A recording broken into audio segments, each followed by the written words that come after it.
اهلاوي انا والفخر ليا. عاملين ايه؟ ان شاء الله تكونوا بخير.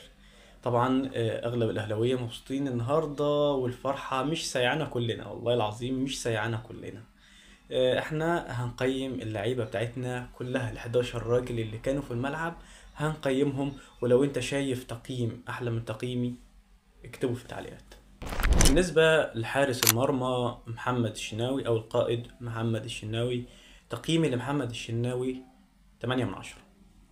بالنسبة للدفاع، تقييمي للدفاع كوكا 4 من 10، ياسين مرعي 7 من 10، ياسر إبراهيم 6 من 10، محمد هاني 4 من 10.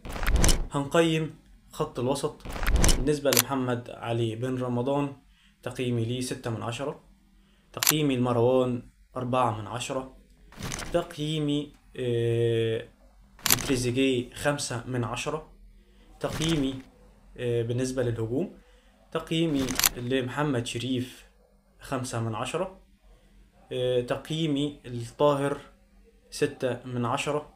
طبعا اللعيبة اللي نزلت زي الشحات وزي ديانج وزي عمر كمال وزي عبد القادر.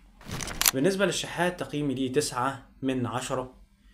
بالنسبة لعبد القادر 4 من 10.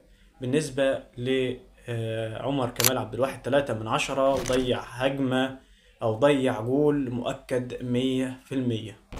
بالنسبة لديانج هديله 8 من 10، ده الدبابة اللي بصراحة غيرت خط النص، وكان بيهاجم بلياقته البدنية اللي هي ما شاء الله دبابة أهلوية كانت في قلب الملعب. ده كان نهاية تقييمي. لو انت عندك تقييم تاني للعيبة الاهلي اكتبه في التعليقات، وان شاء الله هتفرج على التعليقات. ولو انت اول مرة تشوفني ما تنساش اللايك والمتابعة لصفحتنا المتواضعة.